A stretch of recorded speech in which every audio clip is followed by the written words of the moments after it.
Jesus Christus in Ewigkeit. Amen.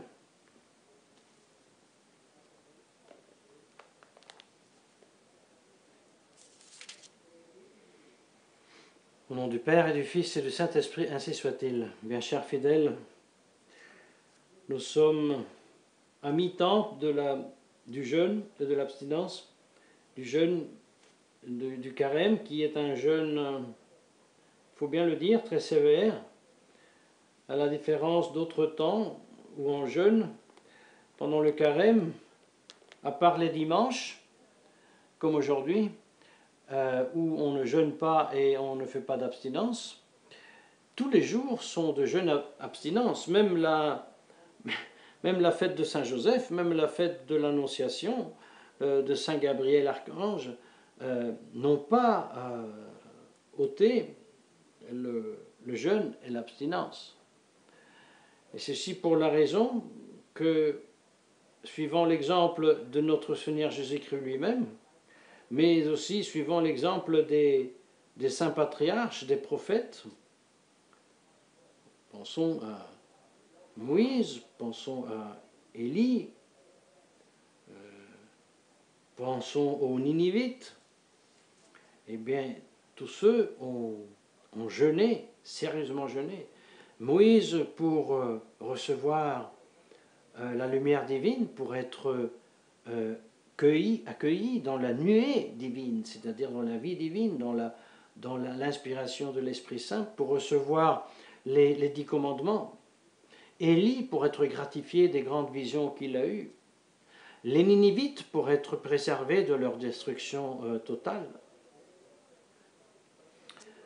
Le jeûne et l'abstinence nous permet de faire vivre, de permettre que s'épanouisse la foi que nous avons reçue comme vertu infuse, avec l'espérance, la charité et le cortège des vertus, au moment du baptême.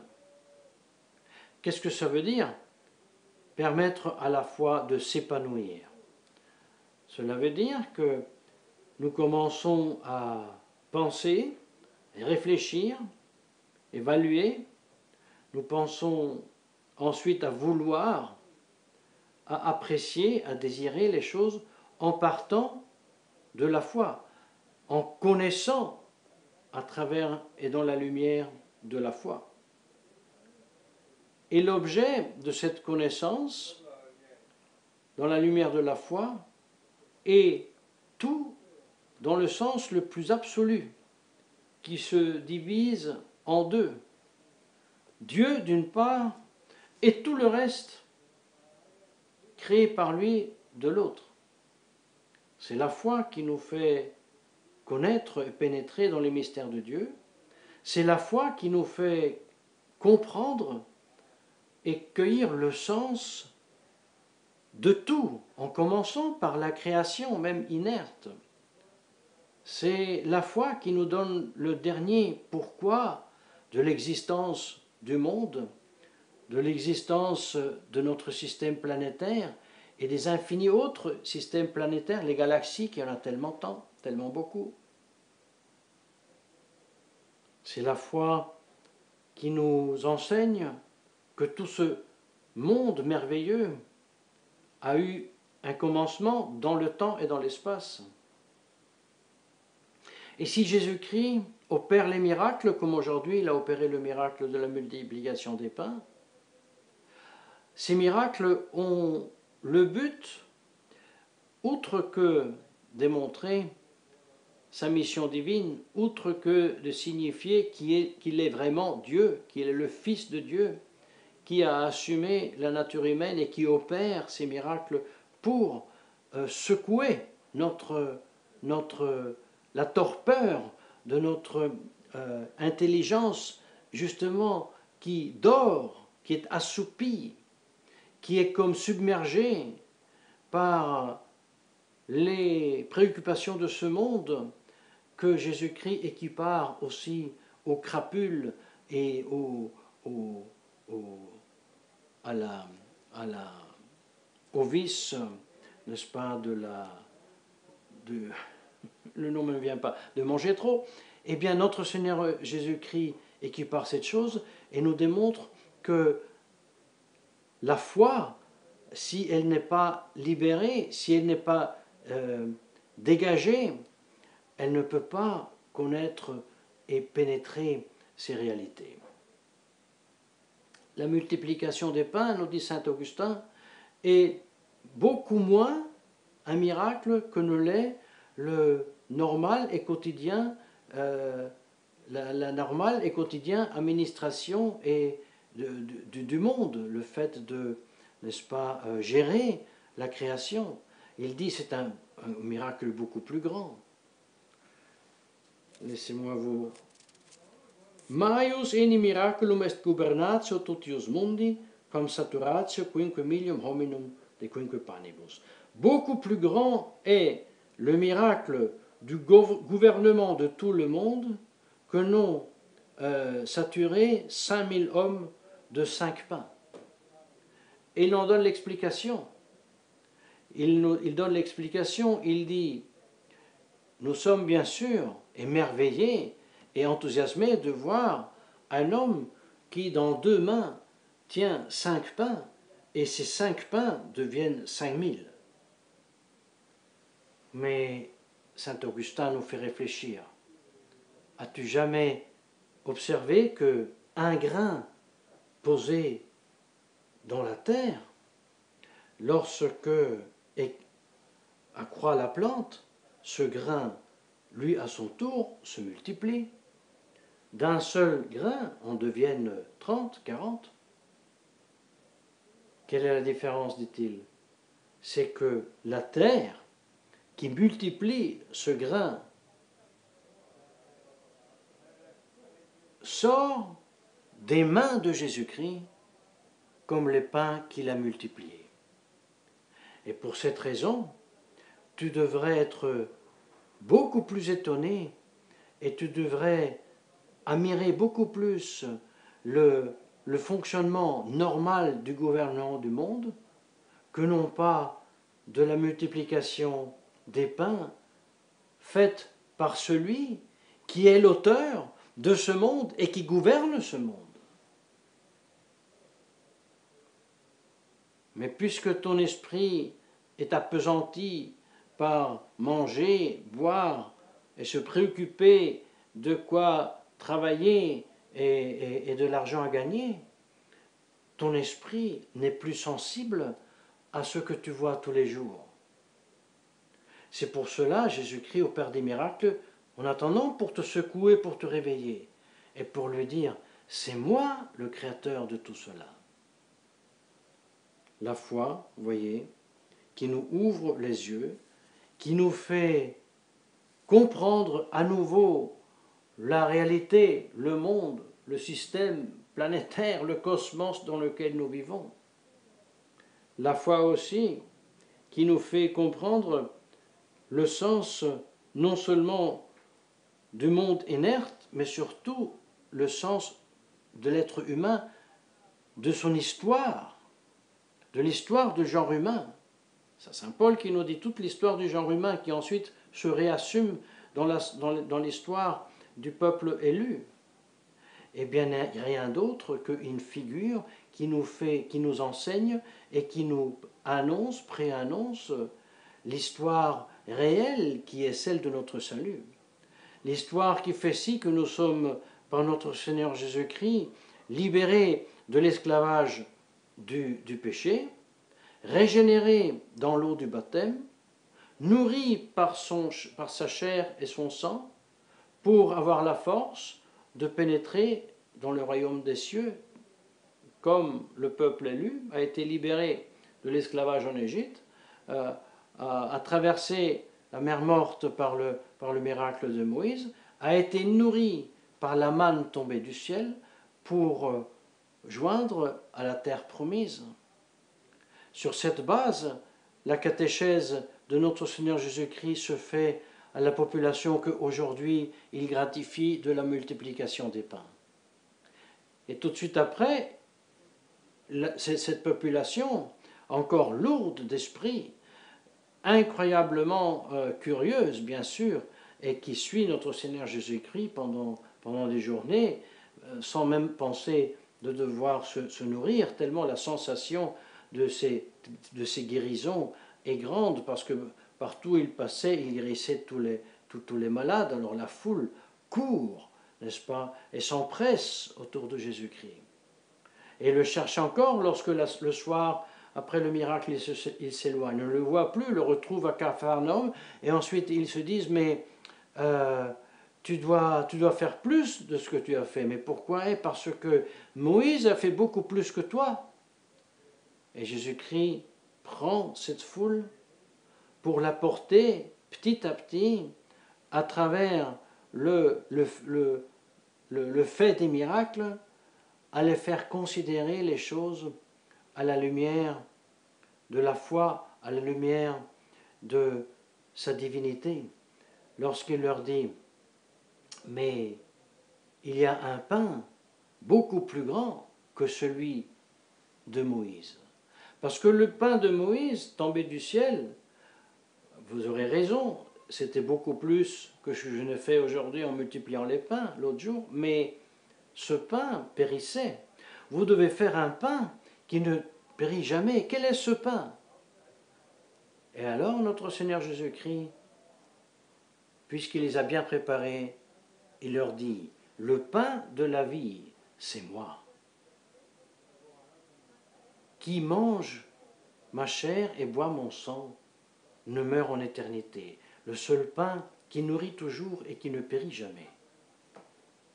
Et là se fait ensuite la division entre ceux qui continuent à suivre parce qu'ils ont fait le pas, celui de la foi, celui qui les faisait passer de la satisfaction, de la sensation des miracles à l'acte de foi en celui qui les opère et qui est le vrai Fils de Dieu et qui donne la vie éternelle.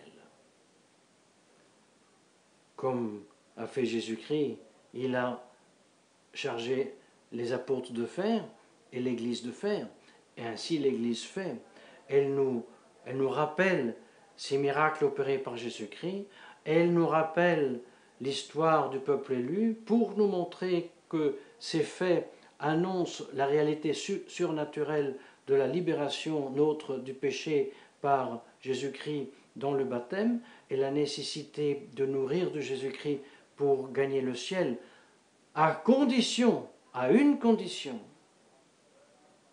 que cette œuvre que Jésus-Christ a opérée pour notre rédemption, c'est-à-dire cette vie, cette souffrance, cette mort, soit partagée par nous dans le sens que nous le imitons et que nous, à notre tour, nous châtillons notre corps et nous rompons avec ce qu'on appelle l'idolâtrie dans les faits, c'est-à-dire rechercher avec toutes les forces de notre âme, de notre être, de satisfaire par exemple notre ventre ou les plaisirs plus bas, ou d'autres même. Ça peut être la recherche de la vaine gloire, ça peut être l'avidité de posséder les biens extérieurs, enfin tous ces vices que nous avions contemplés ensemble quelques dimanches auparavant.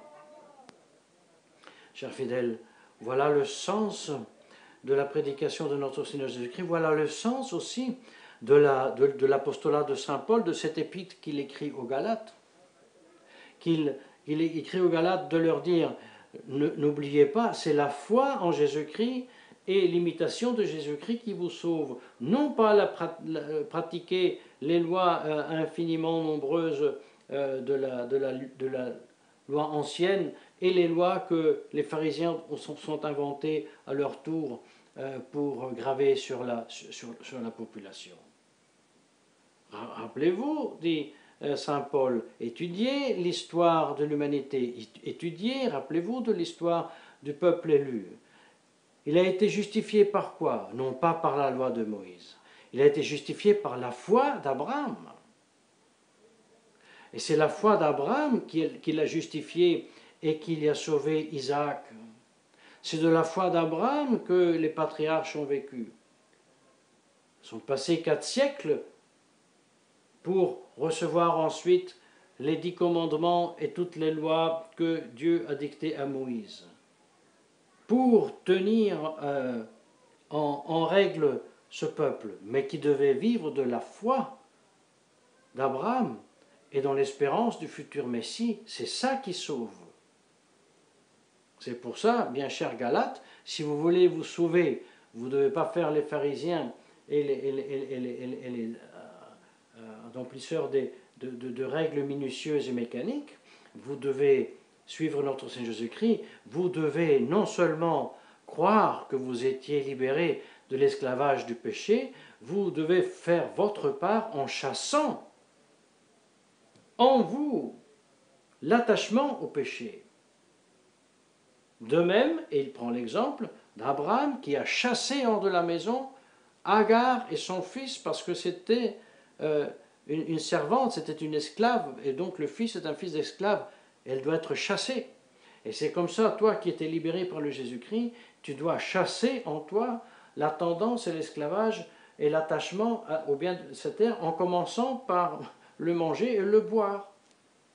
Tu dois faire pénitence, jeûne et abstinence comme le Christ l'a fait. C'est Jésus-Christ qui le dit, c'est saint Paul qui l'écrit aux Galates et qui leur dit, c'est l'Église qui nous l'impose aujourd'hui. Et c'est ce que nous devons faire. Si nous voulons faire épanouir, dégager la lumière de foi qui est en nous, qui nous permettra de connaître les choses, évaluer les choses, non seulement celles du passé, mais même celles du présent.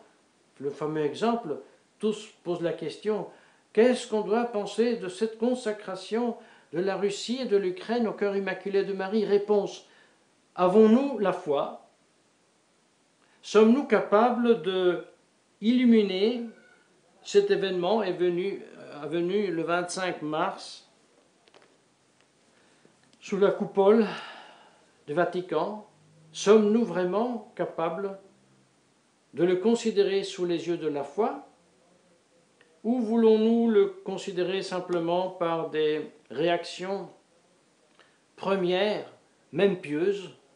Par exemple, ah que c'est bon, ah que c'est joli, le méchant Bergoglio, ah enfin tu vois, ah il a consacré la Russie à la Vierge, ah mais il s'est converti, ça c'est très beau, ah voilà donc il est vraiment pape parce que en fait la Vierge a demandé ça, et donc puisqu'il le fait, alors il est pape. Oh que c'est beau, oh que c'est bon. Mes chers fidèles, une telle réaction, nous pouvons aussi l'accueillir avec bienveillance, dans le sens que c'est certainement un mode de pensée qui est bienveillant, qui ne pense pas le mal. Mais si cette façon de ne pas penser le mal comporte la négation de la foi, alors ça ne va pas bien du tout. Et c'est pour cela qu'il faut considérer ce qui est avenu là, il y a quelques jours, sous la lumière de la foi. Les aspects, à ce point de vue, sont plusieurs. Il y a même des aspects, pourrions dire, qui sont en dehors de la foi, qui font assez douter de cette soi-disant consacration. Le premier, c'est que selon appelons les modernistes, selon les adhérents à cette Église conciliaire, selon eux, normalement, cette consacration a déjà eu lieu.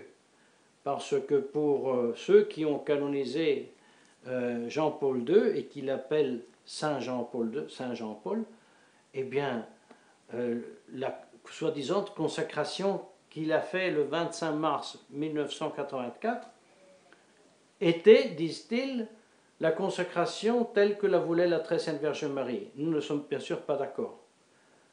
Mais alors, si cette consécration était celle que voulait la Sainte Vierge Marie, il aurait suffi pour un Jorge Bergoglio, le 25 mars dernier, il y a quelques jours, il y a 2 jours, simplement de rappeler la consacration faite par Saint Jean-Paul II et à la limite, la renouveler par dévotion.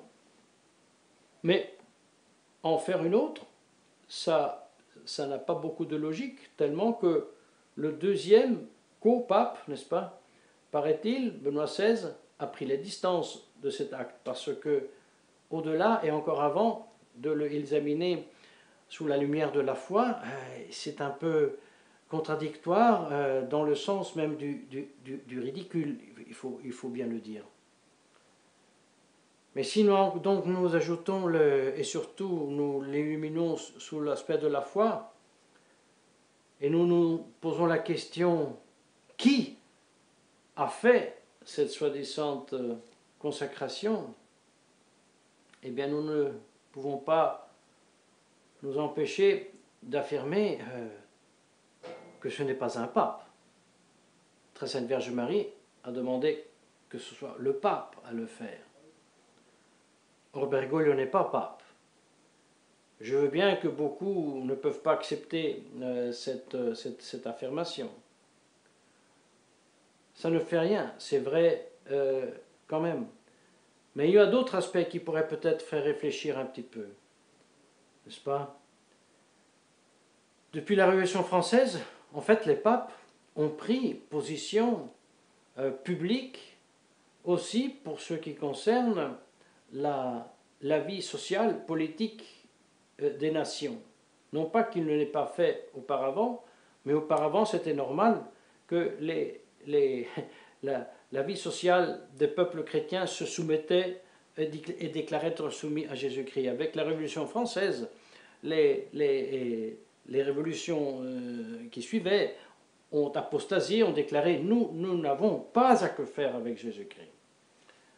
Liberté, égalité, fraternité, le grand architecte et Lucifer, c'est son référence. L'Église a réagi. L'Église a condamné la maçonnerie. Ensuite, l'Église a condamné et a repris, a condamné la gnose qui est, pour ainsi dire, la placenta de cette maçonnerie, mais aussi du socialisme, du communisme. Mais l'Église, elle a aussi condamné l'idolâtrie d'État qui trouvait son expression dans le national-socialisme, et aussi même dans le fascisme italien. Elle a même critiqué, si elle devait critiquer, même le régime de Franco, parce que dans le sens où il soumettait trop, contrôlait trop l'Église, bien qu'elle acceptait, au contraire, elle louait le catholicisme de Franco. Très bien. On se pose la question. Et aujourd'hui, l'Église catholique, qu'est-ce qu'elle devrait condamner? Ne devrait-elle pas, l'Église catholique, aujourd'hui, dans la logique de la défense de Jésus-Christ, dans la logique de la défense de son règne social, ne devrait pas elle continuer à rappeler qu'elle condamne tous ces ismes? Et alors, ne serait-ce pas le grand devoir de l'Église aujourd'hui de condamner cette bête, n'est-ce pas, qui est déjà un peu la bête qui sort de la mer, mais aussi un peu déjà la bête qui vient de la terre? Ne serait-ce pas aujourd'hui le devoir de l'Église de condamner avec voix sonore le nouveau ordre mondial prévu par Klaus Schwab, par Bill Gates, par Soros et compagnie? Ne devrait-elle pas condamner, comme elle condamnait la maçonnerie par son aspect cryptique, caché, secret? Ne devrait-elle pas condamner cette idéologie du nouveau ordre mondial qui est partout présent sous prétexte de gouvernement démocratique qui n'ont aucun pouvoir? Ne devrait-elle pas condamner avec voix sonore la horrible pratique de se nourrir non pas du sang et de la chair de Jésus-Christ dans la foi catholique, mais d'aller sucer le sang de nouveau-nés après qu'ils ont souffert d'atroces tortures pour se nourrir de l'adrénaline d'un sang d'un nouveau-né, parce que cela donnerait de la longévité à ces vieux reptiles qui encore, et il est vrai, à âge très avancé, tentent et cherchent la domination du monde. Ne serait-ce pas cela que l'Église devrait condamner à voix sonore? Qu'est-ce que fait Bergoglio? D'abord, il répond au Vladimir qui lui demande s'il veut consacrer la Russie au cœur immaculé. Il répond par la bouche d'un autre cardinal: maintenant il est temps de finir avec Fatima. Et il va à Fatima, ils font une messe, une nouvelle messe avec des nappes au noir, avec des chandeliers noirs, etc. On se demande, qu'est-ce que c'était alors cette prière, ce discours qui nommait la Vierge, la consacration, le cœur immaculé, la Russie, l'Ukraine, la guerre? Mais on se demande,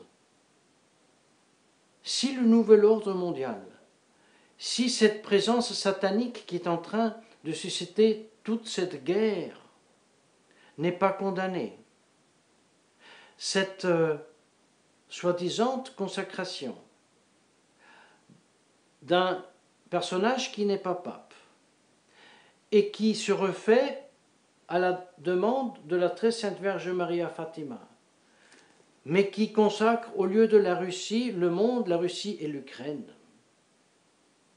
et qui de façon très voilée, sous le voile de paroles qui en fait sonnent très pieuses, par les faits, promeut le nouvel ordre mondial et même prend part de la part qui a déclaré « Nous combattons pour le nouvel ordre mondial » et par les faits suggère d'être contraire de l'autre part qui, elle, a déclaré qu'elle combat le nouvel ordre mondial.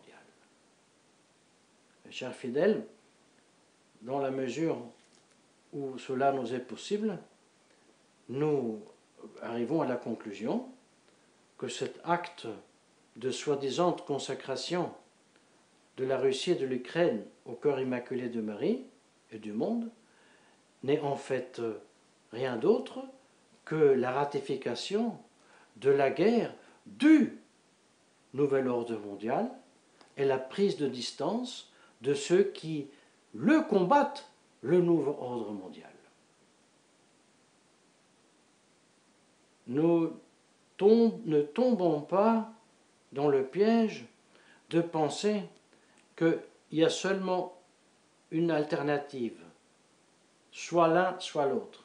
L'alternative est une autre, c'est la prière, le jeûne et la pénitence des 3 petits-enfants de Fatima, qui est la pénitence, le jeûne et la prière de notre Seigneur Jésus-Christ qui fuyait dans le mont pour prier, de Saint Jean-Baptiste qui a prié et jeûné pendant toute une vie avant d'apparaître en public, de tous les saints patriarches et prophètes, de tous les saints de tous les temps, de la Judith qui a sauvé son peuple du plus grand pouvoir militaire de l'époque, de la Sainte Jeanne d'Arc, de nombreux d'autres héros qui, par le simple jeûne et la prière, ont sauvé le monde. N'oublions pas, lorsque les 3 petits-enfants ont commencé à prier, à jeûner et à faire pénitence,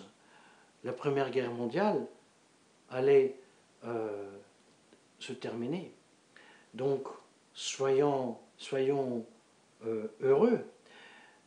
Élevons notre regard et notre tête, comme dit notre Seigneur Jésus-Christ lorsqu'il parle de la fin des temps et qu'il énumère les événements catastrophiques de la nature.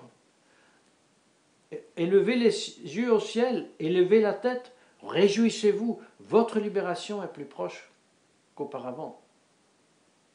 Et ceci fait que lorsque nous dégageons, lorsque nous laissons s'épanouir la foi, parce que dégager des préoccupations de ce monde, des délices de la chair, voilà que nous pouvons vraiment élever notre regard et notre tête et voir d'en haut la misère de ce monde et pleurer avec Jésus-Christ sur ce monde comme il pleurait sur Jérusalem et avoir la vive espérance qu'une fois de plus, il nous sauve de cette apostasie mondiale et générale. Que la très sainte Vierge Marie nous vienne en aide.